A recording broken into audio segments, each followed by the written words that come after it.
was running super late for my flight to Sosua. I ran over to the airport in Miami and barely, like, they were doing final call when I ran up to my gate to catch my plane.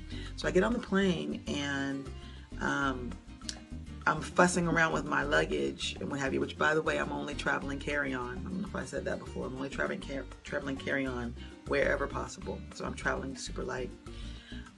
But I got on the plane fussing with my luggage, and when I looked up, the entire plane was completely full of passengers, and 90 to 95, 97% of those passengers were black men around the age of anywhere from 20s to 60s. And I was floored. I was like, whoo, jackpot. We have finally entered the love phase of this Eat, Pray, Love extravaganza.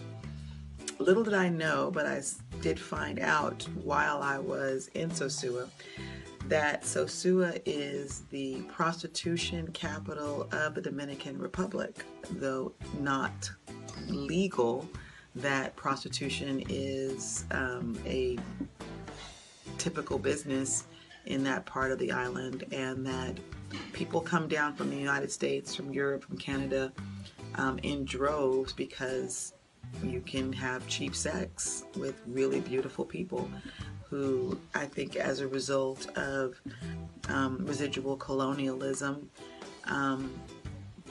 certainly don't ascribe to your body as a temple kind of thing. While we were walking on the beach one evening in Cabarete, this guy and this with his girlfriend, offered us to have sex with them. Just, hey, you want to have sex with us? Kind of thing. It was like, no. Turns out we ended up running into that guy at a beach a few days later in Sosua, who recognized us. I asked him, I was like, you and your girlfriend, were you guys partying or working?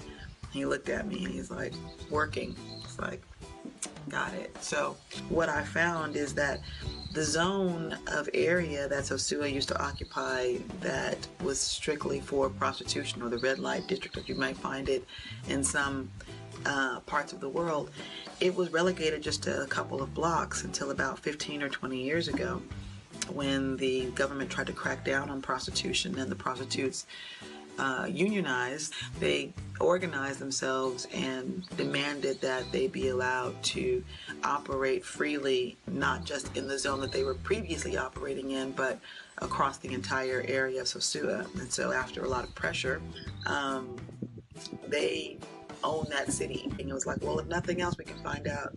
It begs the question, what does God think about institutionalized prostitution? Within myself, I felt like a revulsion, for it, but I kept looking a little deeper.